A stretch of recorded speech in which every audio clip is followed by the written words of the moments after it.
Hello all, welcome to my channel. तो आज हम डिस्कस करेंगे कोलिजन के बारे में। हम जनरल लैंग्वेज में बोलते हैं कि कोलिजन क्या है कि जब दो ऑब्जेक्ट्स हैं, जब उन्होंने एक दूसरे को क्या किया, हिट किया, या फिर जब दो ऑब्जेक्ट जो है कोलाइड किए तो हम बोलते हैं कि कोलिजन हो गया।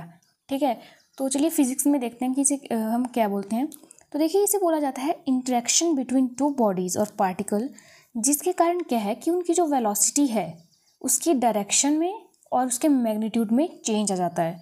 अब देखिए, इनके कहने का मतलब ये है कि अगर ये हमारे दो पार्टिकल हैं, अब देखिए ये मोशन में है, ठीक है, अगर इसकी वेलोसिटी u1 है और ये भी मोशन में है, मान लीजिए इसकी जो वेलोसिटी है वो इस डायरेक्शन में है, ठीक है।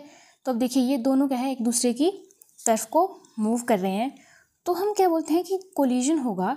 तो इनकी जो वेलोसिटी है उसकी डायरेक्शन में भी चेंज हो सकता है और उसके जो मैग्नीट्यूड है वो भी चेंज हो सकता है। मतलब कि देखिए, अब ये ऐसे कोलाइड किए तो अब देखिए कुछ भी हो सकता है, या तो ये वाला पार्टिकल हमारा इस डायरेक्शन में जा सकता है, या फिर ये पीछे वापस आ सकता है, राइट, या फिर जो ये वाला पार्टिकल है ये रुक सकता है यहीं पे। तो कुछ भी हो सकता है देखिए जब इन दोनों का कोलिजन होगा। तो अब देखिए इसे हम क्या करते हैं, हम इसको स्पेसिफिक, हम इसके तीन टाइप्स डिस्कस करेंगे।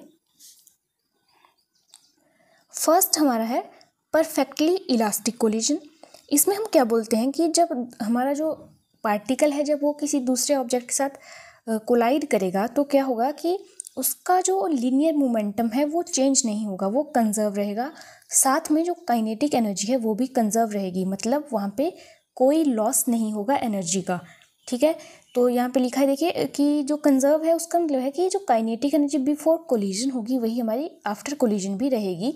तो देखिए इसका मतलब है कि अगर ये हमारा ऑब्जेक्ट है, ये इसने क्या किया, ये जो हमारा सरफेस है इसको हिट कर दिया है मान लीजिए, तो परफेक्टली इलास्टिक में क्या होगा कि ये बाउंस बैक करेगा उसी स्पीड से यहाँ तक। ठीक है, तो इसका मतलब हुआ कि इसकी जो वेलोसिटी है वो भी चेंज नहीं हुई और इसका जो लीनियर मोमेंटम है वो भी कंजर्व रहा। ओके, तो ये हमारा एक एग्जाम्पल होता है परफेक्टली इलास्टिक कोलिजन का।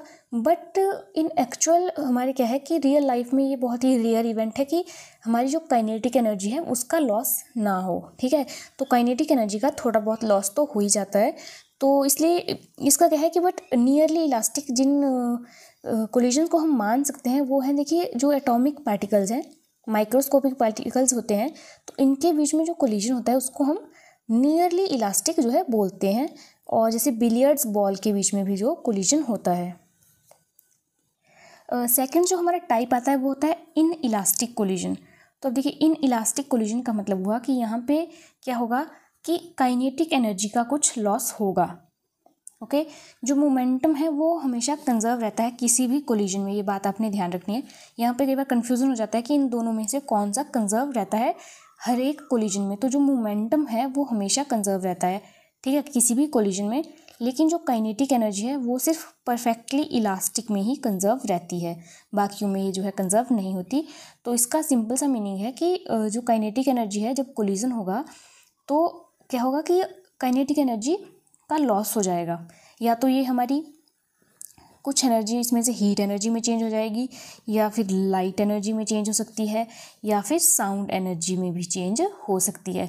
अब देखिए इसका सिंपल मतलब है कि अगर हमने देखिए एक बॉल है, इसको थ्रो किया, तो देखिए अब क्या होगा कि अभी देखिए जैसे इसने हिट किया सरफेस को तो ये क्या होगा, बाउंस बैक करेगी, लेकिन उसी हाइट पे बाउंस बैक नहीं करेगी, वहाँ तक नहीं जाएगी, थोड़ा सा ही बाउंस बैक करेगी। तो ये हमारा क्या है, रियल एग्जाम्पल है जो हम एक्चुअल में देखते हैं। ठीक है, तो जो भी रियल लाइफ कोलिजन्स होते हैं उनको बोला जाता है इन इलास्टिक कोलिजन। तो ये बात आपने ध्यान रखनी है कि जो भी डेली लाइफ में हम कोई भी कोलिजन देखेंगे तो वहाँ पे हमारा क्या होगा, इन इलास्टिक कोलिजन होगा। तो इसका एग्जांपल लिखा है कि कोलिजन बिटवीन मैक्रोस्कोपिक बॉडीज़, जो भी हमारी बड़े बड़े ऑब्जेक्ट होते हैं तो इनके बीच में हमारा इन इलास्टिक कोलिजन होता है और काइनेटिक एनर्जी का क्या है, लॉस हो जाता है। नेक्स्ट जो हमारा थर्ड टाइप है वो हमारा होता है परफेक्टली इन इलास्टिक। तो अब देखिए जैसे परफेक्टली इलास्टिक था, अब हमारा क्या है परफेक्टली इन इलास्टिक। अब इसमें क्या होगा कि मोमेंटम कंजर्व रहेगा, लीनियर मोमेंटम, ओके, और जो काइनेटिक एनर्जी है वो हमारी कंजर्व नहीं रहेगी।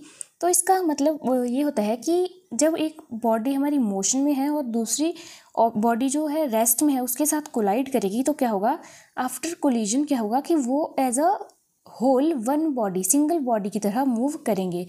अब ऑब्वियस सी बात है, देखिए अगर बुलेट अगर किसी वुडन बॉक्स से हिट करती है, अगर ये दोनों मूव करेंगे तो इनकी क्या होगी, काइनेटिक एनर्जी कम हो जाएगी, राइट। तो यहाँ पे क्या होगा, काइनेटिक एनर्जी का जो है लॉस हो जाएगा। तो काइनेटिक एनर्जी फाइनल हमारी लेस देन हो जाएगी काइनेटिक एनर्जी इनिशियल। ओके, तो ये ऑब्वियस सी बात है, ये आप सभी को पता है। अब देखिए एक छोटा सा एक्सप्रेशन देख लेते हैं। अब देखिए आपको ये तो मैंने बता दिया कि इलास्टिक कोलिजन हमारा क्या हुआ, लेकिन अब इसमें क्या है कि इलास्टिक कोलिजन के बहुत सारे केसेस बन जाते हैं। कि मान लीजिए कि हमारे क्या है कि ये देखिए दो बॉल्स हैं, ठीक है। अब इसकी वेलोसिटी, इसका मास हम m1 लेते हैं और इसका मास है m2, और ये हमारा मूव कर रहा है इनिशियल वेलोसिटी u2 से, और ये मूव कर रहा है इनिशियल वेलोसिटी u1 से। अब जब इनका कोलिजन होगा तो ये दोनों पास पास आएंगे, राइट। अब आफ्टर कोलिजन क्या होगा, ये क्या है, यहाँ पे कोलिजन तभी होगा ना जब ये एक दूसरे के को इंटरेक्ट करेंगे, इंटरेक्शन होगी इनके बीच में। अब आफ्टर कोलिजन क्या है कि ये हमारे फिर से मूव कर रहे हैं, इसकी वेलोसिटी अब फाइनल v1 हो गई, और ये जो सेकंड पार्टिकल था इसकी वेलोसिटी हो गई v2, और मास इनका है देखिए m1 और m2। अब देखिए यहाँ पे क्या हो सकता है कि दोनों में से एक जो हमारा पार्टिकल है वो रेस्ट में हो सकता है, राइट। सेकंड कंडीशन ये हो सकती है कि दोनों के क्या है, मासेस बराबर हैं और दोनों मूव कर रहे हैं, या फिर दोनों के मासेस बराबर हैं और एक जो है हमारा पार्टिकल रेस्ट पे है। तो किस तरह का कोलिजन होगा, मतलब इनका जब कोलिजन होगा तो उसके बाद इनकी वेलोसिटी में किस तरह का चेंज आएगा। और इसका और ये केस भी हो सकता है कि जो पहला ऑब्जेक्ट है उसका मास हमारा ज़्यादा होगा सेकंड से, या फिर सेकंड का जो मास है वो पहले वाले ऑब्जेक्ट से ज़्यादा होगा। तो चलिए इन सभी को हम एक बार डिस्कस कर लेते हैं।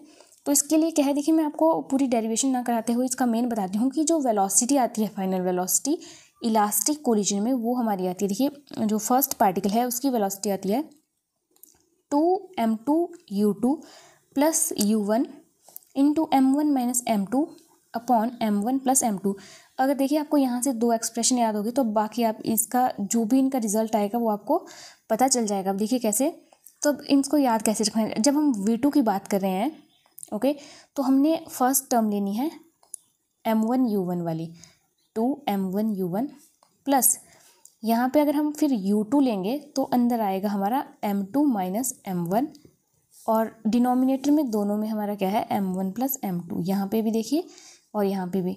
तो देखिए फर्स्ट है हमारी वेलोसिटी v1, तो ऊपर है 2m2u2। v1 के केस में हमने लिया u2, ठीक है, सेकंड पार्टिकल की वेलोसिटी पहले, प्लस करके हमने फर्स्ट की वेलोसिटी ली, और मास को हमने लिया देखिए m1 माइनस m2। उसी तरह से यहाँ पे किया। अब देखिए यहाँ से हम कैसे डिराइव करते हैं, ये हमारी हो गई इक्वेशन 1, ये हमारी इक्वेशन 2। ओके, अब देखिए स्पेशल जो हमारा केस आता है उसमें फर्स्ट मैंने बोला कि अगर दोनों के मासेस सेम होंगे तो हमारे क्या होगा यहाँ पे, ठीक है।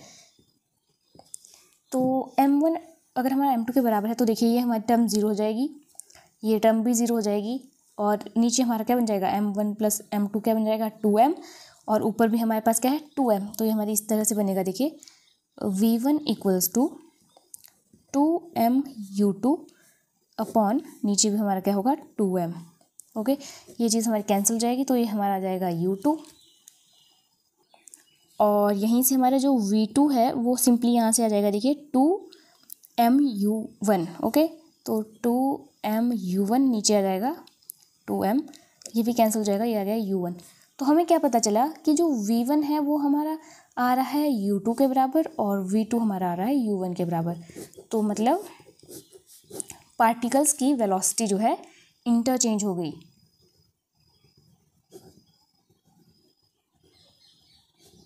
वेलोसिटी इंटरचेंज हो जाती है कब, जब हमारे दोनों पार्टिकल के जो मास हैं वो बराबर होते हैं, ठीक है।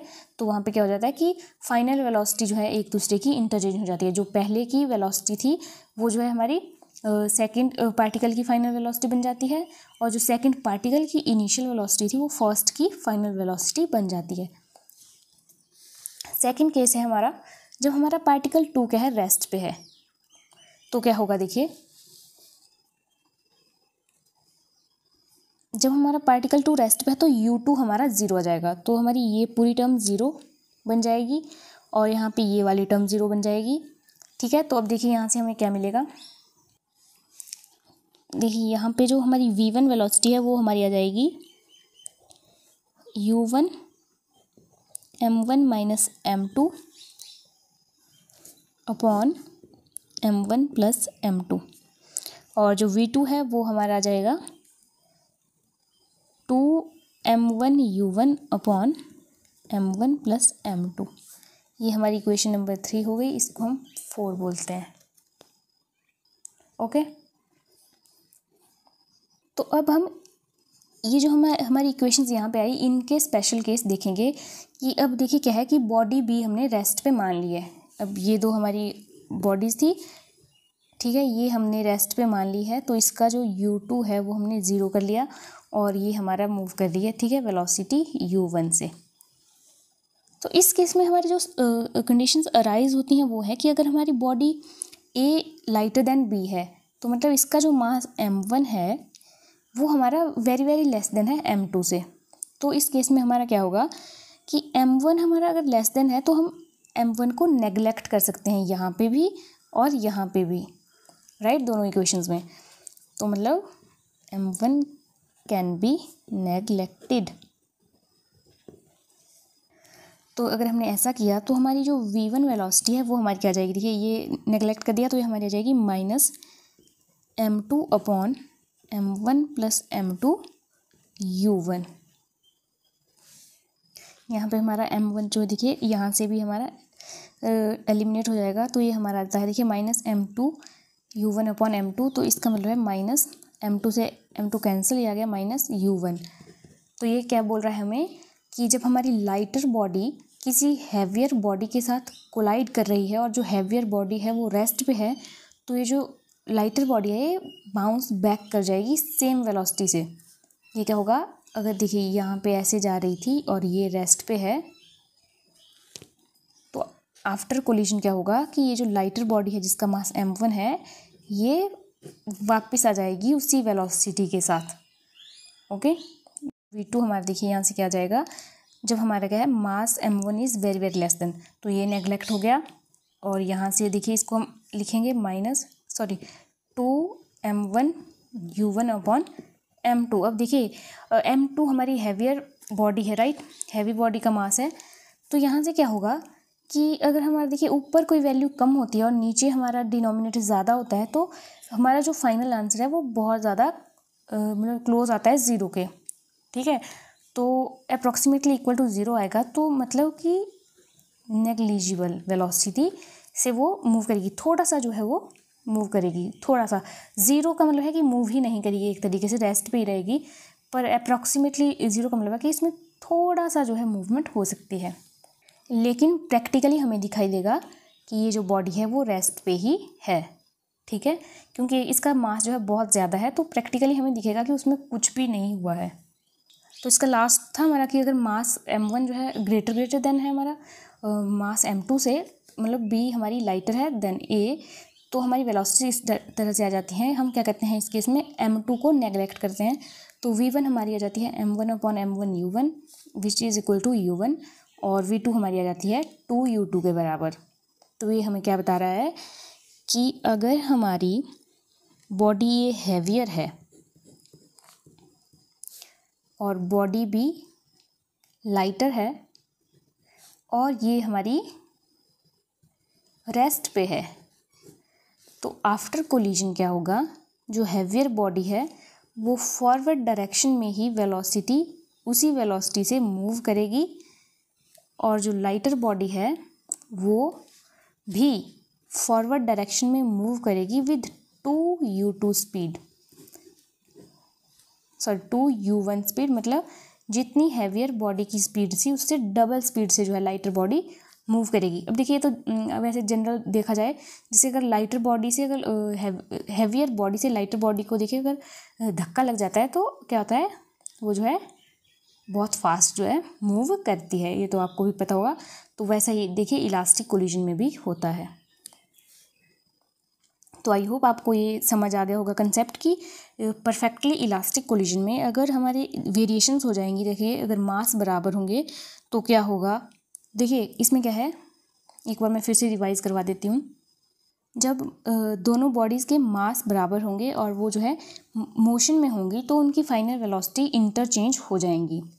सेकंड है कि अगर हमारी जो सेकंड बॉडी है वो रेस्ट पे है तो फिर क्या होगा। अब बॉडी रेस्ट पे है तो इस तरह से हमारी इक्वेशंस आ गई और फिर केसेस अराइज होते हैं कि अगर जो हमारी फर्स्ट बॉडी है, बॉडी ए, वो अगर हमारी लाइटर है और सेकंड बॉडी बी जो है हैवियर है और वो रेस्ट पे है तो क्या होगा कि जो लाइटर बॉडी है वो बाउंस बैक पीछे जो है उसी डायरेक्शन में, जिस डायरेक्शन से आई उसी डायरेक्शन में उसी वेलोसिटी से जो है मूव करेगी। और लास्ट था कि अगर हमारी जो बॉडी रेस्ट पे है वो बहुत ज़्यादा लाइटर है देन ए, तो क्या होगा कि जो हैवियर बॉडी है वो उसकी वेलोसिटी वही रहेगी, लेकिन जो लाइटर बॉडी है वो double this velocity of first one, ठीक है, जितनी वेलोसिटी इसकी थी उससे डबल वेलोसिटी से जो है वो फॉरवर्ड डायरेक्शन में मूव करना स्टार्ट कर देगी।